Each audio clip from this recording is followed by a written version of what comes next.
Selamat sore anak-anak sekolah minggu dimanapun anak-anak berada ya. Pada sore hari ini kita akan memulai ibadah Paskah sekolah minggu. Tante mengucapkan selamat Paskah kepada semua anak sekolah minggu dimanapun anak-anak berada. Baik di kota manapun, semuanya yang tergembala lewat siaran online. Tante mengucapkan selamat Paskah. Tuhan Yesus memberkati ya. Kita akan memulai ibadah sekolah minggu kita pada sore hari ini. Kita nyanyikan lagu Bapa Ku Naikkan Syukur.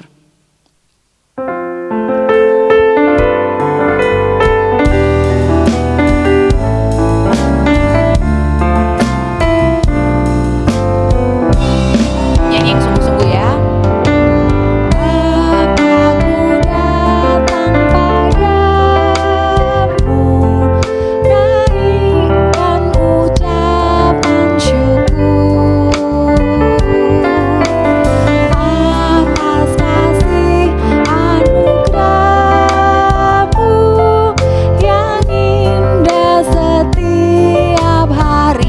Bapakku datang padamu. Bapakku datang padamu, naikkan ucapan syukur atas kasih anugerah-Mu yang indah setiap hari.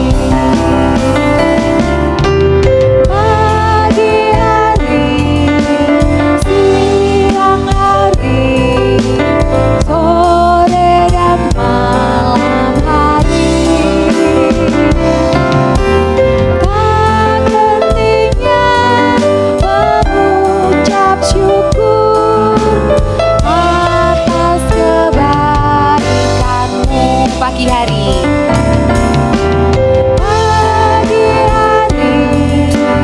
siang hari, sore dan malam hari, tak hentinya mengucap syukur atas kebaikan-Mu. Puji Tuhan. Kita akan berdoa, anak-anak lipat tangannya, tutup matanya. Mata ditutup, tangan dilipat. Bisa? Bisa ya? Semuanya bersungguh-sungguh, lipat tangan, sampai tante mau keliru lipat mata. Lipat tangan ya, lipat tangan lalu tutup mata, berdoa ya. Tante akan berdoa, anak-anak berdoa dalam hati. Siap ya untuk berdoa. Tuhan Yesus, terima kasih Engkau sudah menolong kami Tuhan. Pagi hari ini kami bisa bangun dengan tubuh yang sehat. Hari ini Minggu Paskah, kami merayakan Paskah bersama dengan Tuhan dimanapun kami berada. Semua hanya karena kemurahan Tuhan, semua hanya karena anugerah Tuhan. Engkau masih mau memakai kehidupan kami bisa beribadah kepadamu. Berikan hati yang baik, hati yang sungguh-sungguh Tuhan, mulai dari awal ibadah ini, dari doa pembukaan, kami memuji Tuhan, kami berdoa untuk firman, kami mendengarkan firman sampai doa penutup. Urapilah kami Tuhan, kami mohon berikan hati yang baik, hati yang sungguh-sungguh. Kami rindu menyenangkan hati Tuhan dimanapun kami berada. Engkau urapi kami semua, guru kami yang akan melayani, Engkau tolong kami semua. Kami rindu untuk menyenangkan hati Tuhan. Terima kasih Tuhan, kami berdoa untuk mengusirkan segala kuasa setan, roh jahat, roh nakal, roh main-main. Dimanapun kami berada sekarang, kami mau memanggil nama Tuhan Yesus Kristus. Di dalam nama Tuhan Yesus Kristus, segala roh jahat, setan, iblis pergi. Darah Yesus yang berkuasa. Kami mau beribadah melayani Tuhan dengan baik, dengan sungguh-sungguh. Terima kasih Tuhan, kami berdoa di dalam nama Tuhan Yesus Kristus. Haleluya, amin. Nah anak-anak, silakan duduk ya. Kita merayakan hari kebangkitan Tuhan pada hari ini. Tuhan Yesus sudah mati, tapi dia bangkit. Artinya dia sudah mengalahkan maut. Kalau anak-anak tahu Tuhan Yesus disalib itu gimana? Berdarah-darah ya anak-anak ya. Kenapa kok Tuhan mau? Kenapa? Karena Tuhan Yesus mengasihi anak-anak, mengasihi tante, mengasihi kita semua ya. Dia mau menebus dosa kita. Sekarang kita balas cintanya Tuhan dengan beribadah dengan sungguh-sungguh ya. Tante undang anak-anak bangkit berdiri, kita akan menyanyikan lagu Yesus disalibkan karena cintanya. Pakai gerakan ya, jadi semuanya berdiri ya. Perhatikan tante. Siap tante?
Boleh duduk ya.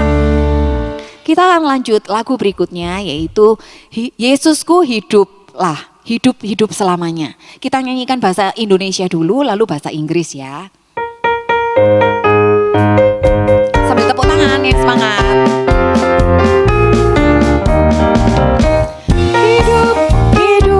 Hidup selamanya. Yesusku hiduplah, hidup selamanya. Hidup selamanya, Yesusku hiduplah.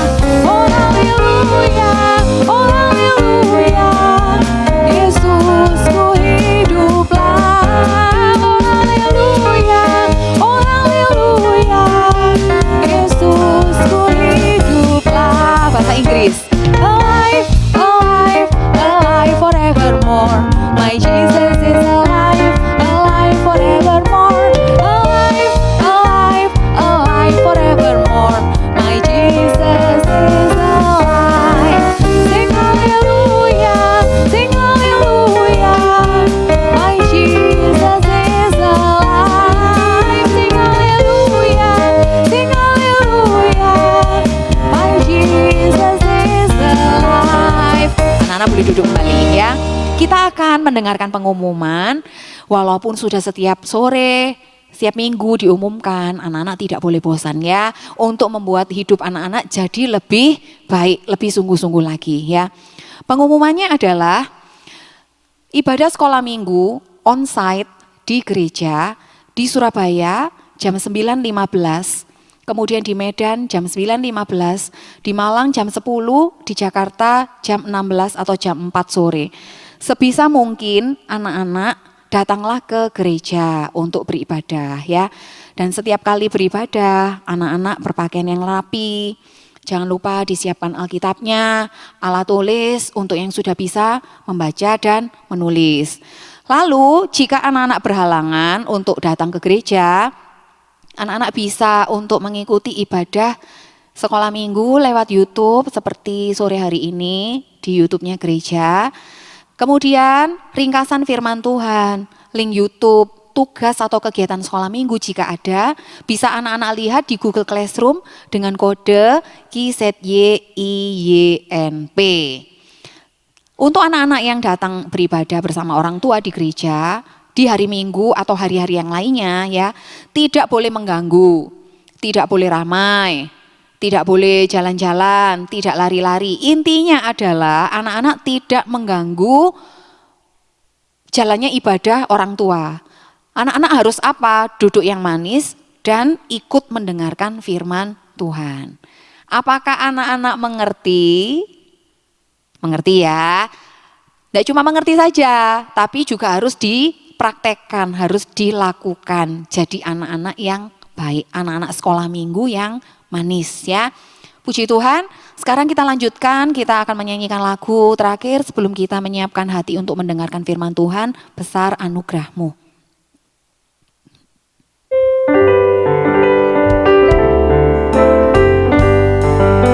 Nyanyiin sungguh-sungguh ya. Ku ada sebagaimana ku ada, berdiri menghadap tatamu Bapa. Semua karena anugerah-Mu yang telah selamatkanku. Ku hidup dalam segala kelimpahan, ku layak untuk melayani Tuhan. Semua karena anugerah-Mu tercurah bagiku. Besar anugerah-Mu. Besar anugerah-Mu, berlimpah kasih-Mu. Anak-anak bangkit berdiri ya. Semakin hari, semakin bertambah besar anugerah-Mu. Anak-anak bangkit berdiri semua. Kita siapkan hati untuk berdoa, untuk mendengarkan firman Tuhan. Kita nyanyikan lagu ini satu kali lagi, langsung refnya ya. Besar anugerah-Mu. Lipat tangan. Anugerah-Mu, berlimpah kasih-Mu.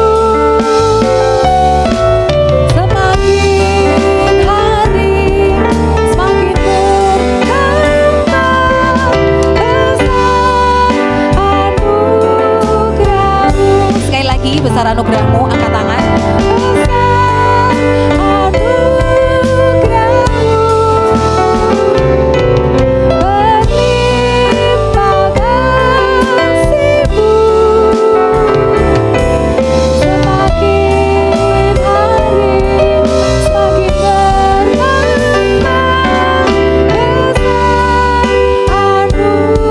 bertambah besar anugerah-Mu.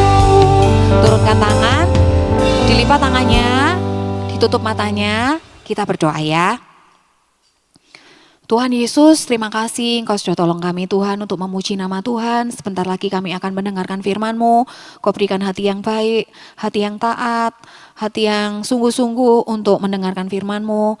Karena kami percaya Engkau sudah bangkit, Engkau memberikan kuasa lewat firman-Mu. Terima kasih Tuhan, kami akan mempersiapkan hati, berikan hati yang lembut, hati yang baik, supaya firman Tuhan bisa masuk dalam hati kami, bisa bertumbuh, berbuah-buah untuk kemuliaan nama-Mu. Terima kasih Tuhan atas semua anugerah, berkat yang sudah Engkau berikan kepada kami, terutama kami bisa beribadah kepada-Mu. Kami akan mendengarkan firman-Mu, Engkau tolong kami semua, urapi kami semua. Kami berdoa di dalam nama Tuhan Yesus Kristus. Haleluya. Amin. Anak-anak silakan duduk. Semuanya duduk yang manis untuk mendengarkan firman Tuhan ya. Pada kesempatan sore hari ini, Tante akan menyampaikan firman Tuhan tentang kematian dan kebangkitan Yesus ya. Tante ambil dari Injil Matius pasal 27 dan 28, Tante beri judul Yesus mati di kayu salib dan bangkit di hari yang ketiga. Nah, kita masuk ke ceritanya ya. Setelah Yudas mengkhianati Yesus di Taman Getsemani, Yesus ditangkap oleh orang-orang yang disuruh oleh imam-imam kepala dan tua-tua bangsa Yahudi. Lalu dia dibawa ke mahkamah agama, diadili ya. Terus mereka sepakat mau membunuh Yesus dan membawanya ke wali negeri, yaitu Pilatus. Atas tuduhan-tuduhan yang diajukan imam-imam kepala dan tua-tua, Yesus tidak memberi jawab apapun. Dan saat itu telah jadi kebiasaan bagi wali negeri untuk membebaskan satu orang hukuman pada tiap-tiap hari raya itu atas pilihan orang banyak. Anak-anak lihat di situ ya, di gambarnya ada gambarnya seorang penjahat yang namanya adalah Barabas. Barabas ini jahat anak-anak. Jadi enggak cuma berdosa yang mencuri atau merampok gitu ya, tapi dia juga seorang pembunuh dan jahat sekali. Seorang penjahat yang betul-betul jahat, namanya Barabas. Nah, tapi atas hasutan imam-imam kepala dan tua-tua, orang banyak bertekad untuk meminta supaya Barabas saja yang dibebaskan dan Yesus yang dihukum mati. Akhirnya, betul, Pilatus membebaskan Barabas dan menyerahkan Yesus untuk disalibkan. Yesus disuruh memikul salib. Setelah mereka memukuli, memasang mahkota, duri di kepalanya, dan mengenakan jubah ungu pada Yesus. Juga orang-orang itu meludahi, mengolok-olok Yesus, dan memukul kepala Yesus dengan bulu. Jadi setelah dipakai mahkota duri, terus kepalanya itu dipukul ya anak-anak ya. Artinya Tuhan Yesus itu berdarah-darah, ya di kepala, terus di badannya itu kena pukulan-pukulannya penjaga-penjaga prajurit-prajurit itu, jadi badannya berdarah, terus kepalanya juga berdarah, masih dipukul lagi kepalanya pakai bulu. Dan Yesus masih harus memikul salib. Memikul salibnya itu kemana? Keluar kota, jadi agak jauh ya jaraknya. Dengan badan dan kepala yang terluka, sambil terjatuh-jatuh. Karena Yesusnya jatuh-jatuh terus, kapan sampainya keluar kotanya itu? Akhirnya para prajurit memaksa seorang dari Kirene yang waktu itu sedang datang di situ yang bernama Simon. Anak-anak lihat ke gambarnya ya, ada seorang laki-laki yang bernama Simon, dia datang dari Kirene, makanya dinamakan Simon dari Kirene. Prajurit-prajurit menyuruh Simon itu untuk memikul salib Yesus. Akhirnya karena salibnya dipikulkan, cepat sampai ke suatu tempat yang bernama Golgota, yang berarti tempat tengkorak. Dan mereka menyalibkan Yesus. Anak-anak lihat yang disalib itu apanya? Tangan kanan dipukul sama paku, ditindiskan ke balok kayunya. Kemudian tangan kiri juga. Lalu kaki kanan, kaki kiri ditumpuk jadi satu dan juga dipaku di kayu salib. Terus setelah dipakukan, Yesus digantung. Jadi kayu salibnya itu diberdirikan ya anak-anak ya, enggak cuma ditidurkan tapi diberdirikan. Jadi Yesus tergantung di kayu salib. Anak-anak bisa bayangkan, tergantung yang menahan itu adalah tangan dan kakinya dengan keadaan dipaku. Jadi Tuhan Yesus itu sakit sekali ya, di mana-mana sakitnya. Anak-anak kalau melihat gambarnya, itu gambar itu masih terlalu bagus. Yang Tante pilih itu masih terlalu bagus. Aslinya itu gambarnya itu juwelek. Keadaan Yesus itu juwelek sekali. Semuanya merah, berdarah, mengalir di mana-mana. Bahkan mukanya sudah tidak seperti muka manusia lagi. Itulah yang dialami oleh Tuhan Yesus. Dia digantung di kayu salib. Mulai jam 12 akhirnya kegelapan meliputi seluruh daerah itu sampai jam 3. Jadi berjam-jam Tuhan Yesus digantung di kayu salib. Sampai akhirnya saat-saat terakhir Yesus berseru dengan suara yang nyaring, Eli, Eli, lama sabachthani, yang artinya adalah Allahku, Allahku, mengapa engkau meninggalkan aku? Lalu Yesus mati. Nah setelah Yesus mati, menjelang malam, jadi kan matinya kan agak sore-sore gitu ya, menjelang malam datanglah seorang kaya, dia dari Arimatea, yang bernama Yusuf Arimatea namanya. Dia datang kepada Pilatus untuk meminta mayat Yesus. Terus Yusuf diizinkan untuk mengambil mayat Yesus dan ia mengapaninya dengan kain lenan putih bersih. Lalu dia membaringkannya di kubur batu yang digalinya di dalam bukit batu.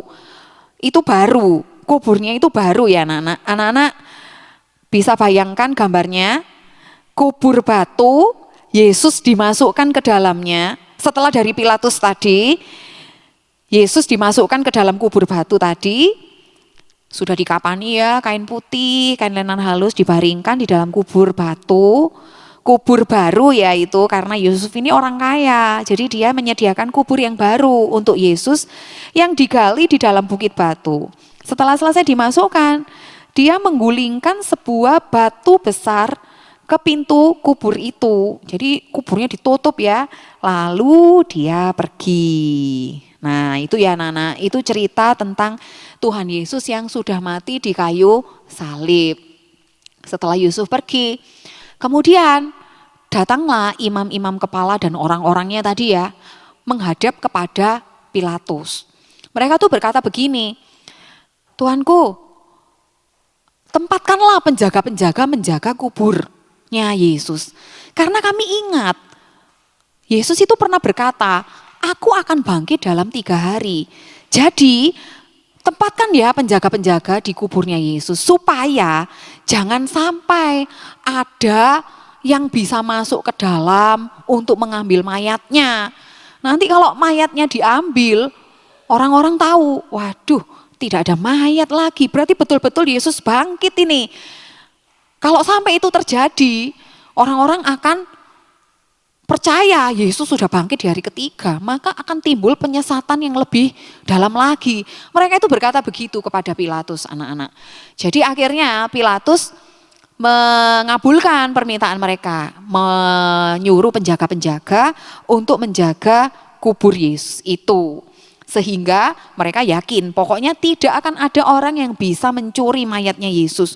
Supaya perkataannya Yesus itu tidak terbukti, Yesus bangkit di hari ketiga. Kuburnya Yesus dijaga penjaga-penjaga dan penjaganya banyak ya anak-anak ya. Jadi kubur itu sampai di Matius 27 ayat 66 itu dikatakan mereka itu memeterai kubur itu dan menjaganya. Jadi betul-betul tertutup, tidak ada yang bisa masuk, tidak ada yang bisa keluar. Kemudian setelah hari Sabat lewat, jadi Yesus itu matinya pada hari Jumat, oleh karena itu kita memperingati Jumat Agung ya. Yesus mati di hari Jumat Agung itu.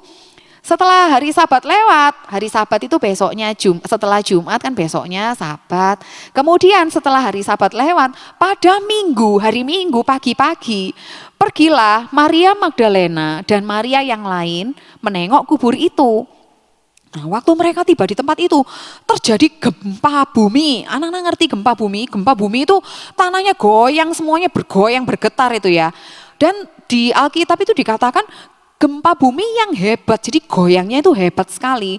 Sebab seorang malaikat Tuhan turun dari langit dan datang ke batu itu dan menggulingkannya lalu duduk di atasnya.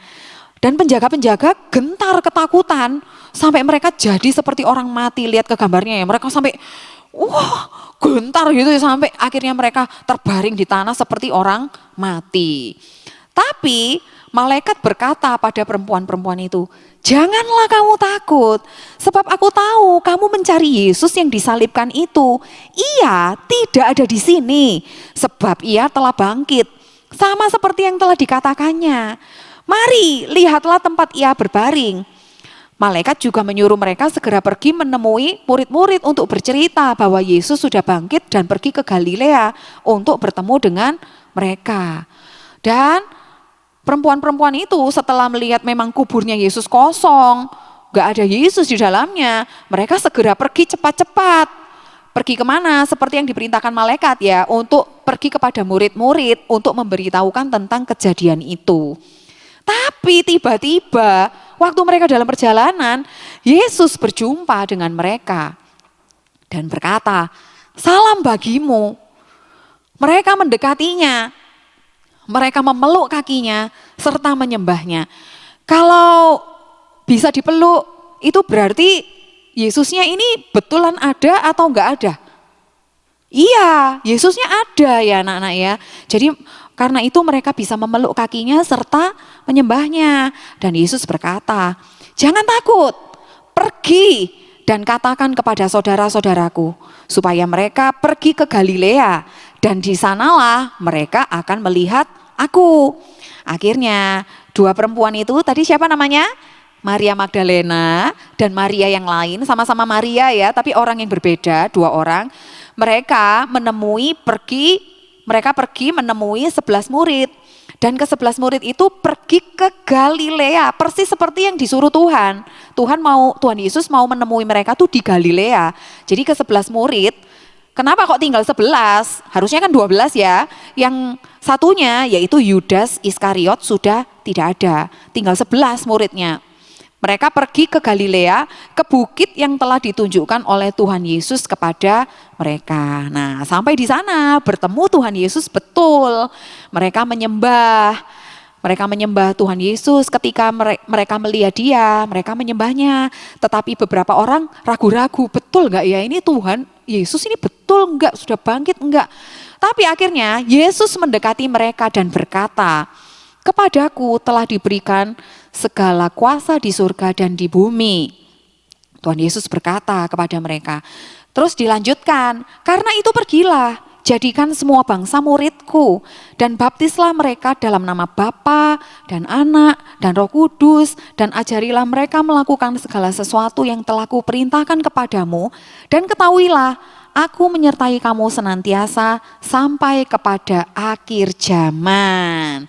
Nah anak-anak, betul-betul Tuhan Yesus itu sudah bangkit ya. Kita harus percaya, jangan ada yang ragu-ragu. Saksi-saksinya sudah ada bahwa Yesus itu sudah bangkit. Siapa? Yang pertama, Yesus sendiri. Yesus sendiri itu sudah berkata, aku akan bangkit pada hari yang ketiga.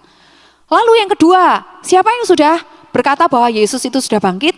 Malaikat tadi berkata, ia tidak ada di sini, ia sudah bangkit. Sudah dua ya, Yesus, lalu malaikat.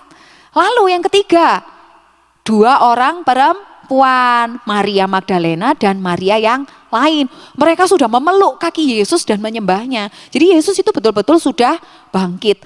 Dan yang terakhir, para murid. Di cerita Matius 27 dan 28 ini ada saksi-saksi seperti itu. Para murid, 11 murid tadi sudah berkata-kata dengan Yesus juga dan sudah menyembah Tuhan Yesus. Nah, anak-anak jadi sudah mengerti ya, kita memperingati kematian Yesus di hari Jumat Agung, kita memperingati kebangkitan Yesus di hari Minggu Paskah. Di hari Minggu Paskah biasanya anak-anak ada yang lomba Paskah, makan telur Paskah, kemudian mungkin sama papa mamanya ada kelinci Paskah. Ini tante juga bawa ini ya hari ini ya, kelinci Paskah. Tapi merayakan Paskah itu bukan perkara-perkara yang seperti itu ya anak-anak ya. Merayakan Paskah itu boleh dengan hal-hal yang seperti itu. Atau mungkin anak-anak sekarang kan kebaktian online. Waduh tante, aku nggak ada telur Paskah, aku nggak ikut lomba Paskah, kelinci Paskah, aku juga nggak punya tante. Tidak apa-apa. Kenapa? Karena merayakan Paskah itu intinya adalah harus bertobat. Yesus sudah mati untuk siapa tadi? Untuk anak-anak, untuk tante, menebus dosa-dosa kita. Yesus sudah bangkit, mengalahkan maut, mengalahkan dosa. Jadi merayakan Jumat Agung, merayakan Minggu Paskah itu boleh dengan yang lain-lainnya tadi. Tapi terutama dengan bertobat. Bertobat itu apa? Bertobat itu berhenti ya berbuat dosa. Stop, jangan dilakukan lagi dosanya. Setelah berhenti berbuat dosa, anak-anak kembali kepada Tuhan. Hidup benar, tidak berbuat dosa, rajin beribadah, selalu menuruti firman Tuhan. Anak-anak bertobat. Nah, di seputar cerita tentang kematian kebangkitan Tuhan Yesus ini, terutama anak-anak harus bertobat dari semua dosa, tapi terutama bertobat dari dua dosa di seputar kematian dan kebangkitan Tuhan Yesus. Yang pertama adalah bertobat dari dosa benci. Anak-anak, di cerita kematian Tuhan Yesus, waktu Tuhan Yesus mau diadili, itu imam-imam kepala, orang-orang Farisi itu mendatangkan saksi-saksi dusta. Mendatangkan orang-orang itu untuk bersaksi dusta tentang Yesus. Nah, orang-orang itu akhirnya berdusta ya anak-anak. Jadi dosa benci, dosa dusta, dua dosa itu. Yang pertama benci, yang kedua dusta. Kenapa ya kok mereka sampai melakukan dosa yang seperti itu? Padahal Yesus itu apakah pernah membunuh? Tidak pernah. Apakah Yesus pernah mencuri? Tidak pernah. Yesus pernah berbuat jahat atau berbuat dosa? Tidak pernah.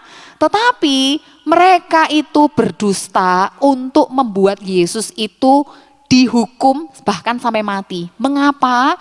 Karena mereka punya yang namanya dosa benci. Mereka benci kepada Yesus bahkan tanpa alasan.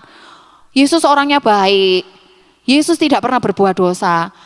Bagaimana bisa digantikan dengan Barabas, penjahat yang sudah membunuh, penjahat yang betul-betul jahat? Gak sebanding ya anak-anak ya. Tapi kenapa kok mereka memilih Barabas yang dilepaskan? Karena mereka benci kepada Tuhan Yesus. Jadi merayakan Paskah ini anak-anak harus bertobat ya dari dosa benci dan dosa dusta. Terakhir Tante lanjutkan ceritanya, masih tentang kebangkitan Tuhan Yesus. Tante lanjutkan, ini tentang dosa dusta, masih berlanjut ya. Para penjaga tadi yang takut tadi ya, akhirnya mereka pergi menceritakan kejadian di kubur Yesus itu kepada imam-imam kepala. Lalu imam-imam kepala dan tua-tua berunding. Mereka akhirnya sepakat mau memberikan uang kepada para penjaga supaya para penjaga itu berkata dusta. Jadi anak-anak bayangkan ya, imam-imam kepala, lalu tua-tua itu orang-orang yang rohani. Mereka menyuruh para penjaga untuk berdusta. Itulah yang terjadi pada saat Tuhan Yesus sudah bangkit. Dan masih diberi imbalan uang supaya para penjaga itu tutup mulut, tidak menceritakan hal yang sebenarnya dan bahkan berdusta. Apa dustanya? Mereka disuruh berdusta bahwa mayat Yesus itu sudah dicuri oleh muridnya malam-malam waktu mereka tertidur. Dan mereka juga berkata, nanti kalau kalau wali negeri Pilatus itu bertanya tentang hal itu, imam-imam kepala dan tua-tua akan membela mereka. Jadi imam-imam kepala dan tua-tua akan ikut berdusta juga waktu nanti Pilatus itu bertanya kepada mereka. Jadi mereka ini sepakat untuk berdusta ya anak-anak. Dan ternyata iya, para penjaga itu mau menerima uang itu dan berbuat seperti yang disuruh kepada mereka. Mereka semua sepakat untuk berdusta. Dan karena dusta mereka itu, cerita itu tersiar di antara orang Yahudi sampai sekarang ini. Nah anak-anak, diingat-ingat yang Tante katakan tadi ya, merayakan Jumat Agung, merayakan Paskah, anak-anak harus bertobat dari semua dosa. Mungkin anak-anak ada yang di sekolah suka mencuri, ada yang di rumah tidak taat pada orang tua, masih suka membantah, anak-anak tidak rajin pergi ke gereja. Bertobat ya, mulai sore hari ini juga. Ada yang suka omong kotor misalnya, juga bertobat, tidak boleh. Terutama dari dosa yang Tante sebut tadi, yaitu dosa dusta dan dosa benci. Ayat Alkitab mengatakan setan adalah bapa pendusta dan bapa pembunuh. Pembunuh itu benci. Kalau anak-anak berdusta, anak-anak suka membenci, suka bertengkar, anak-anak jadi anaknya setan. Siapa yang mau? Jangan ada yang mau ya. Harus jadi anaknya Tuhan Yesus ya. Anak-anak harus bertobat ya. Itulah firman Tuhan yang bisa Tante sampaikan pada sore hari ini. Anak-anak bertobat, Tante juga bertobat.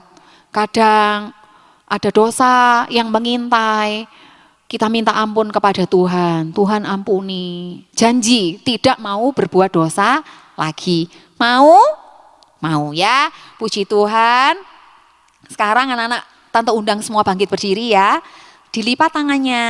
Kita akan berdoa untuk mengakhiri ibadah sekolah minggu pada sore hari ini. Lipat tangan, Tante mau lihat semuanya lipat tangan. Tante juga lipat tangan ini.